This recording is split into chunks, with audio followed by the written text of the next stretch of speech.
За би дөрөв нэг жижигхэн аялал хийсэн. Шөнө сайхан унтчихсэн чи шөнийн 12:30-д далаа чад хичээл өглөө босоод дэлгүүр ороод хамаг юм аваад яарал замд бүр амар бороо орж ин да гэж бодоод бид хоёр чинь давхиал шорон замаар ороод амар шавар туулж ин да гэж бодоод давхиал хийсэн. Даваа маваад авахар нэстэ хойноос пурганта ирж байгаа хта гэж бодоод давхиал хийсэн тэгэл арай гэж өгийн нур дээрээ ирсэн. Бараг нэг 3 цаг гарan явж байгаад ирсэн. Тэгсэн чинь манай хоёр байхгүй байхаар нь загас барихаар шийдээд хоёлаа. Тэгээ уурга өгөөшөө бэлдээд нуурынхаа зах дээр ирлээ. Нэлээд бороотой, бүрхэг, салхитай, давлгаатай байсан учраас хүн бол ерөн цөөхөн байсан. Тэгтээ загасчээд бас байсан. Тэгээд дулаахан хувцас өмсөөд тэгээд бэлдлээ. Өгөөш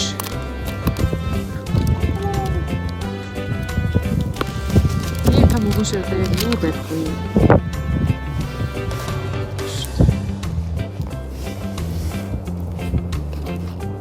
Миний барихыг хүсэж байгаа цагаас ийм цагаас байгаа гэдэг. Өгөөш нэм юм байгаа гэдэг.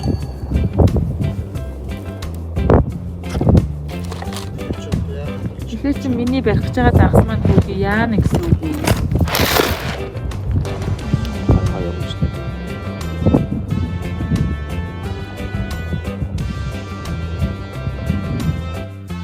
Тэгээд хайраараа уурга яаж шийдэхийг, дамар яаж эргүүлэхийг заалгаад нэлээд шийдэж үзлээ.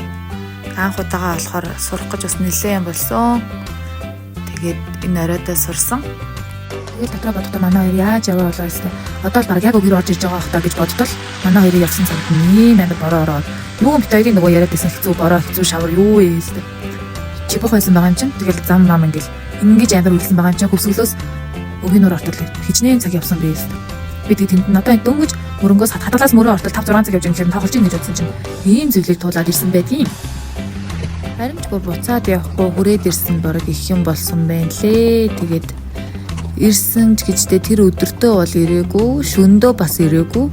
Тэгээд маргааш өглөө нь ирсэн байгаа. За бид өглөө дээр ирээд хонлоо.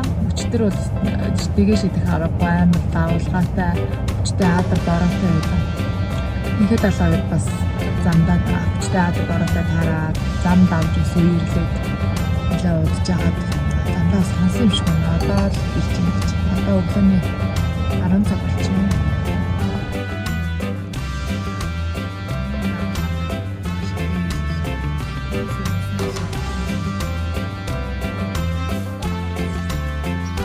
Одоо шараад ичээ зүгээр юм. Арай их биш үү? Хүлээж исэн хүмүүс нэрээд бөөн баяр. Гэж очил цагаад амлнаа. Гараад. За нуур амаа буудаа.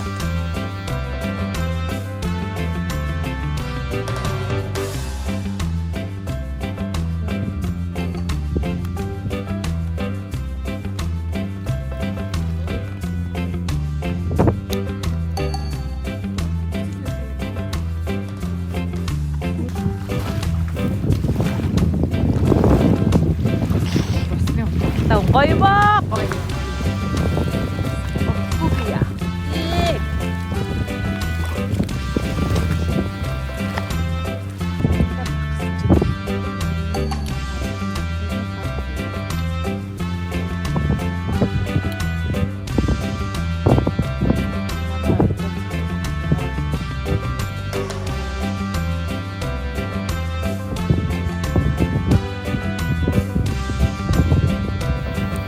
Тэгээд арай гэж завин дээр гарахаар боллоо. Болгоомжтой агаараа хол битүү яваараа гэж зөндөө згсэн.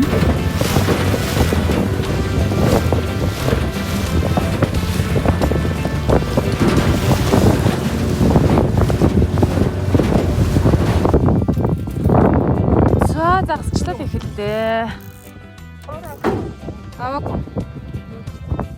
Аваагүй шүү дээ.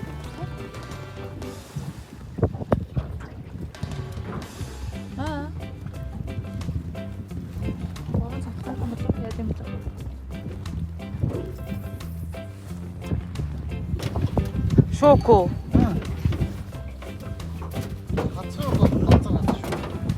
За татчих. За цацгаа унацгаа.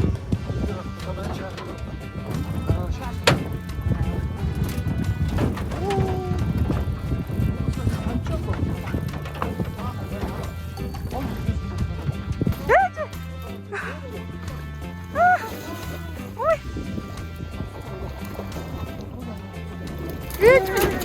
Оо чи өөрөө унлаа хараа. Явцсан уу?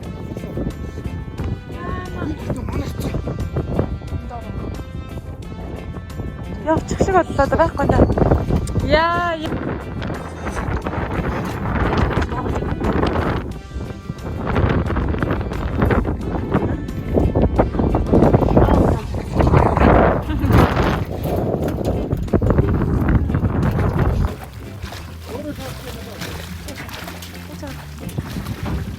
Хоосон хонхнууд.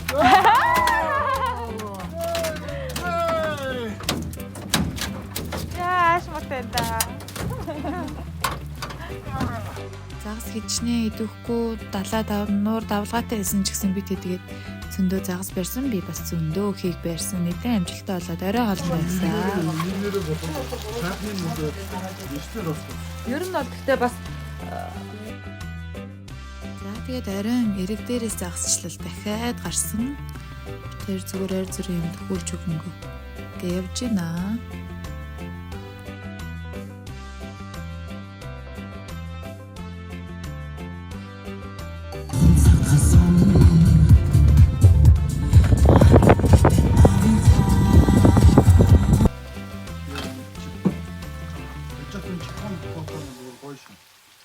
За манай ахлах тоогооч ямар усныг тестэрлэгч далай тестлж үзэж байна. Намайг. Тэгвэл би идэ да. Ирүүл байна гинэ. За ингэж ханаад өглөө боллоо. Бид тийм буусан кемп юм ээ. Нуурын эрэг дээр үнэхээр гоё өвдөө болсон. Нур бороо өтер нандсан. Тэгээ өглөөний зураг авалтандаа явлаа. Өндөө гоё зураг авахулсан бит хоёр. Нөгөө хэд маань завин дээр бас нэг айлын төхөр аваад гарсан байлээ. 2-3 цаг болох уу.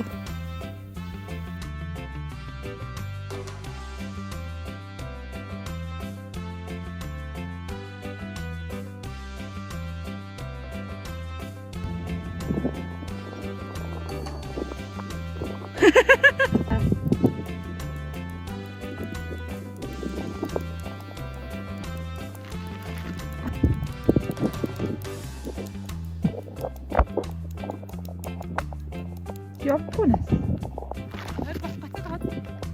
Хоёроос цаашаа явдаг. За их.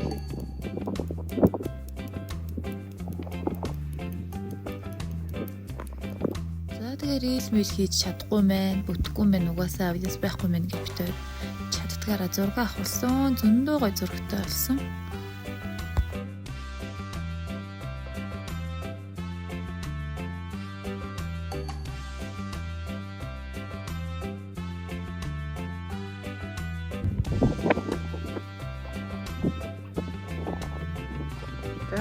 За тэгээ хоёр нөхрөөрөө завин дээрээс нь буулгаж аваад ганц хоёрхон зураг авахулж аваад нуурын эрэг дээрээсээ бид дөрөв саллаа. Манай хоёр ар хангаа цэцэрлэг хотоор нь араа комплекс үзэн, шоу үзэн, элсэн тасархаа үзэн гэдээ явсан. Бид хоёр гэртээ хойно зөндөөх ажилтай учраас яарвчлан Улаанбаатарын зүг явлаа. Маш гоё орой байлаа. Ингээд бидний жижигхэн аялал өндөрлөлөө. Хөдөө гадаа явахдаа байгаль дэлхийгээ хайрлаж хог тарихгүй цэвэрхэн яваарэ.